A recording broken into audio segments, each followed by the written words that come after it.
ایک بزرگ فرماتے تھے اگر کسی کو تم برائی میں بھی دیکھو تو یہ سوچو ہو سکتا ہے اس کی زندگی کی آخری برائی ہو پھر وہ توبہ کر لے، اور میری زندگی کی ہو سکتا ہے یہ آخری نیکی ہو، مجھ سے کوئی گناہ سرزد ہو جائے۔ کتنے لوگ ہیں جو مرتبہ کمال پہ پہنچے لڑک گئے، بڑے بڑے لوگ تھے لیکن انجام ٹھیک نہیں ہوا۔ بلعام بن باورا کی مثال ہمارے سامنے موجود ہے۔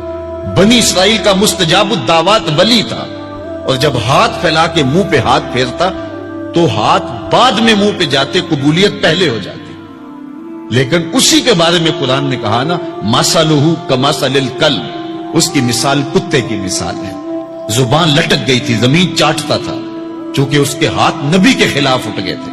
اس نے سمجھا تھا میں مستجاب الدعوات ہو گیا ہوں، اب جو چاہوں جس کے بارے چاہوں بد دعا کر دوں، لیکن بد دعا اپنے حق میں نکل گئی، زبان لٹک گئی۔ اس لیے میاں صاحب بولے، پڑھنے اتے مان کرینا نہ آکھی میں پڑھیا، او جبار کہار صداوے متا روڑ دیوے دودھ کڑیا۔ تو اس لیے ہر وقت ڈرتے رہو۔ ابھی ملیکہ کہتے ہیں میں نے 30 اصحاب رسول سے ملاقات کی ہے، 30 اصحاب رسول سے، تو میں نے ہر شخص کو فکر مند پایا ہے۔ وہ کہتے تھے ہمارا انجام ٹھیک ہو جائے، انجام ٹھیک ہو جائے۔ حضرت سیدنا ابو بکر صدیق رضی اللہ تعالیٰ عنہ، جن کے بارے میں میرے رسول کی زبان سے لفظ نکلے، ابو بکر فی الجنہ، ابو بکر جنتی ہے، لیکن وہ کہتے ہیں ایک چڑیا کو دیکھ کے شاخ پہ بیٹھی ہے، کہا واہ چڑیا کتنی موج ہے تجھے، ایک شاخ سے اڑتی ہے دوسری شاخ پہ بیٹھ جاتی ہے، اور قیامت کے دن تیرا حساب بھی نہیں ہوگا، پسے تو ہم ہیں جن کا حساب ہوگا۔ یہ وہ لوگ ہیں جن کی زندگی دیکھیے، ان الشیطان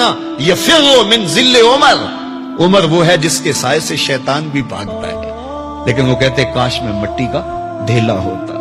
اللہ اکبر۔ حضرت عمر کہتے ہیں کہ اگر برابر سرابر بھی چھٹ گئے تو غنیمت جانیں گے، اگر برابر بھی چھٹ گئے تو پھر بھی غنیمت جانیں گے۔ یہ وہ لوگ ہیں جن کی زندگیاں تقوی سے عبارت تھی، اور اللہ کی خشیت جن کے سینوں کا نور تھا اور باطن کا سرور تھا۔ ہمارے بہت سارے معاملے اور بہت ساری خرابیوں کی جڑ یہ ہے کہ ہم نے اس دنیا کو اوڑھنا بچھونا بنا لیا۔ ایسے اس دنیا میں ہم زندگی گزار رہے ہیں جس طرح ہم نے اس دنیا سے کبھی جانا ہی نہ ہو۔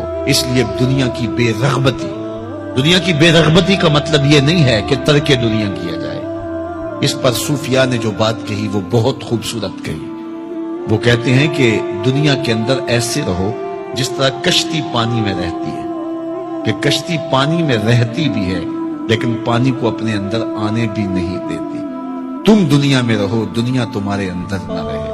اگر تم دنیا میں رہو گے تو خیر ہے، اگر دنیا تمہارے اندر رہی تو پھر کچھ نہیں بچ پائے گا۔ کشتی پانی میں رہے تو خود بھی تیرتی ہے، اوروں کو بھی تراتی ہے، لیکن اگر پانی کشتی میں آ گیا تو کشتی کو لے ڈوبے گا۔ اس کی رحمت کے دروازے کھلے ہیں، آج ہم اس کی چوکھٹ پہ آ جائیں، کل تو آنا ہی آنا ہے۔